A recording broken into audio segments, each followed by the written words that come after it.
I'm going to let you in on one of the secrets to my success as an IT professional: Chromebooks. Chromebooks have come a long way since the debut in 2010 of the original CR48 Chromebook, of which I was fortunate enough to be sent one. Back in the day, when this thing debuted, and for many years after that, it didn't even have an offline mode, which meant it was just a browser, and if you didn't have internet, you were screwed. I've leaned on Chromebooks heavily in the last several years, especially during the pandemic, as there was a backlog of millions of Chromebook devices as everybody tried to get on board, and more people started realizing how valuable Chromebooks can be. One of the things that I love about Chromebooks is that the operating system is a very lightweight, Linux-based operating system, which doesn't require a tremendous amount of hardware in order to run really well. So if you put it side by side with a Windows laptop, you're going to need much more powerful Windows hardware in order to get the equivalent performance out of the laptop or out of the computer. Let's put that to the test. I have here with me the Asus Chromebook Plus CX34, as well as the Acer Chromebook Plus 515, and I've already unboxed them so that we don't have to take time doing that. We're going to pit them against a brand new, never before turned on Dell XPS 13 with Windows running on the Qualcomm Snapdragon X Elite. This has 16 gig of RAM, it's a very powerful processor, and we're going to put it head to head and time how long it takes to go from totally brand new to logged in and ready to work on all three of these devices. Let's get started. To help us track everything, I have my handy Pixel 9 Pro Fold with a timer on the screen, which we will use to keep track of the time on all of these as we get them set up. One point, now if you're not familiar with the Chromebook Plus lineup, this is a new standard that Google worked to develop that has a minimum set of requirements for Chromebooks to meet in order to be able to be capable of modern AI processing and power. Both of the Chromebooks I'm testing today fall into that category, as does, on the Windows side, the Dell XPS is one of the new Copilot AI Windows PCs. I tried to get as equal a test as possible here. Okay, let's do this together. Ready? 2, 1, go.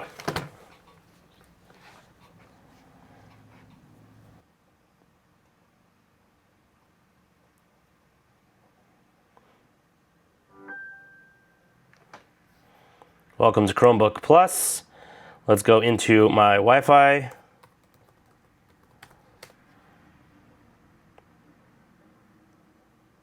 Getting the device ready.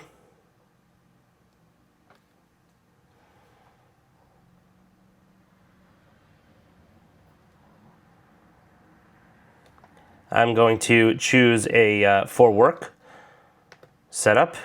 Don't enroll the device. Next. Checking for updates. It's installing the latest update. It says about 10 minutes left, but I happen to have really good internet speed, gigabit fiber over here, so let's see, maybe it won't take 10 minutes. Already at 20%. I also have the ability of skip and remind me later. Let's do that. We're going to jump forward. I'm going to sign in.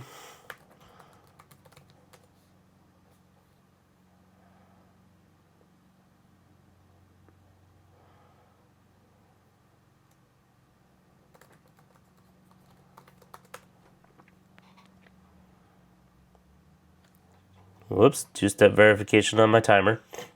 We're at 1:30 now. Review the terms and conditions, accept and continue, sync the Chromebook, please wait. Choose a pin, I'm going to skip.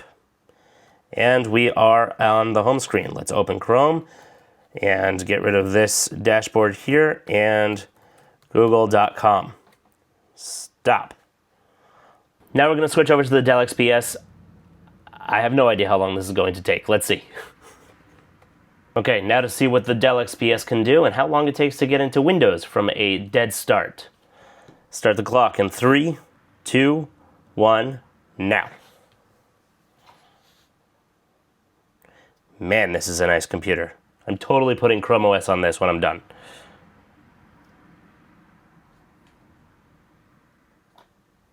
Turn up the brightness here. Doesn't fire yet.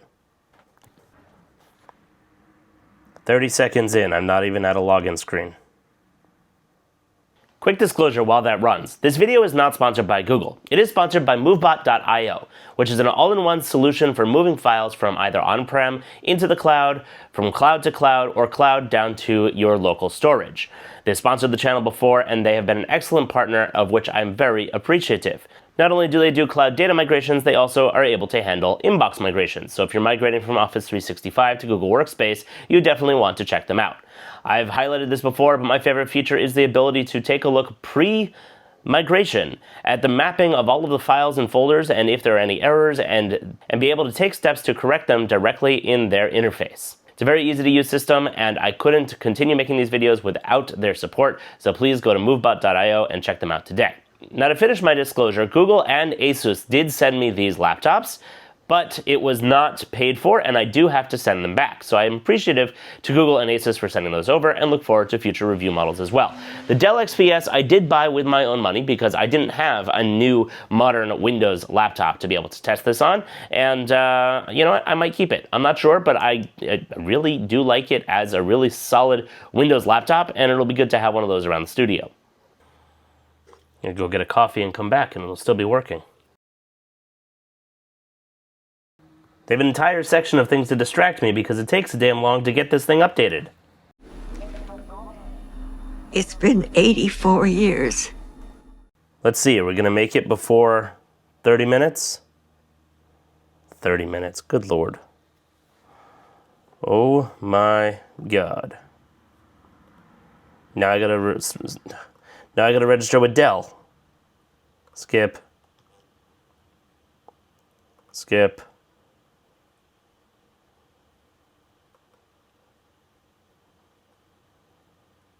Decline. Stop upselling me shit. Oh my god. Skip.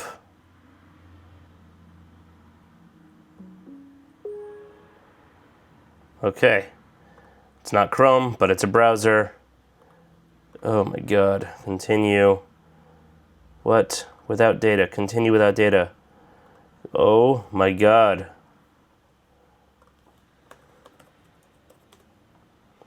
Stop. Just shy of 30 freaking minutes. Are you kidding me, Microsoft? Really? The amount of things they tried to upsell me on. Wow, that's bad. Can you tell I haven't set up Windows in a while? I use Mac as my day-to-day. I use Chromebooks all the time. It's been a while since I've been on Windows, but this is insane. Good lord, I need a cup of coffee. Whew. Okay, I'm back. I really needed that cup of coffee. That took forever. And through all of that, even though I was skipping everything and declining everything, somehow they still managed to sign me up for a McAfee subscription, of which I do not want. So now I have to go and cancel that, uninstall all of the bloatware, and finally get around to installing the things that I want, which honestly is Chrome. Day-to-day use on this is only going to get worse as well, because Windows updates take forever. And yes, you can push them off, but then you're not getting the updates, and eventually you are forced to do it, and inevitably, in my experience, it always ends up happening right when you're about to do that big presentation for the boss, or you have a huge project that you need to work on starting now, or you're getting on a plane and it just goes and runs the update, and you just can't have or use your laptop that whole time. And wait, how long does it take? Half an hour? Again? Just like it did during setup? That's ridiculous. For those of you who are not familiar, ChromeOS updates with a simple reboot of the computer. It installs in the background, and when it's done, you restart your computer, and it turns back on as fast as a reboot normally does, and it's ready to go. No forcing you into it, no waiting and it happening at the wrong moment because Windows decides that it needs to go ahead and do that. It's just done.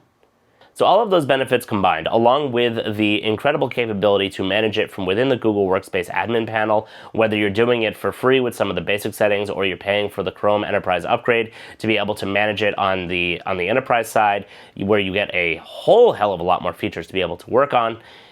Both are excellent options for business, and especially since this is retail normally MSRP at $1,500, I managed to get it for $1,000. The Chromebooks generally go for roughly around that, but usually significantly less, especially for the models that we tested here.